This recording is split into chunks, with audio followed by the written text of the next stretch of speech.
Everyone, this is part 135 of me answering your Percy Jackson questions. If you don't know what I'm talking about, check the description of this video. It tells you all you need to know about how to ask me questions, how I'm going to answer those questions, all that stuff. Check the description if you're interested. Let's get on with the video. All right, so this person says, food for thought, kind of, but what would happen if like a Greek or Roman demigod just popped up in the Magnus Chase or Kane Chronicles, but like started dating a character and became like part of the plot? Example, that probably won't happen. Just first people I thought of, Leo and Sadie. I'm trying to think if that's actually ever happened in the Percy Jackson world so far, where like two people from different mythologies started dating.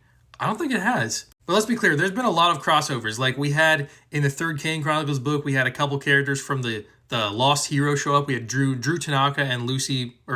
Drew Tanaka and Lacey, whatever her last name is, showed up in the Kane Chronicles book, the last one. And then of course Percy and Annabeth both showed up in like some of the Magnus Chase novels. I believe Annabeth was in all of them. Percy was just in one of them. And of course you cannot forget the crossover stories between Annabeth, Percy, Carter, and Sadie, Kane. Those are actually really good, but they actually delve into the magical like properties of combining Greek and Egyptian mythology powers and stuff. They're actually really cool. If you haven't read those stories, read it now, because I think the entire book of those 3 stories is called Demigods and Magicians. Check that out. I think it would be really cool if 2 characters from different mythologies started dating and they became part of the plot, like it says here.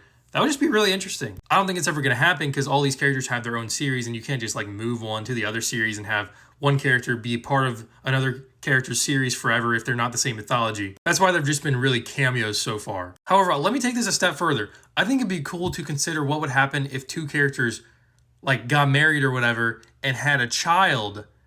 Like what would that child be? Like imagine for a second if Leo and Sadie, like this comment says, actually had a child. The child would be 25% Hephaestus, 25% mortal. Wait. Well, yeah, no, that's right. It'd be 25% Hephaestus, 25% mortal, and then 50% magician.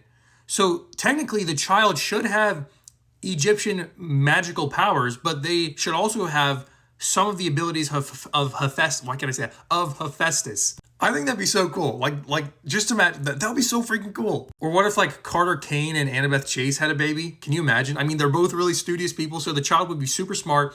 He or she would have like powers from Athena, so super smart powers. And then that child would also be a magician because they're descended from Carter. Like that would be so, it would just be so cool. Yeah, wow, this was really fun to think about. Thank you for asking this question. Go ahead and let me know in the comment section what you think about this scenario, what you think could happen. If you like what I said, let me know. If you don't like what I said, let me know as well. And I'll see you tomorrow for part 136 of me answering your Percy Jackson questions.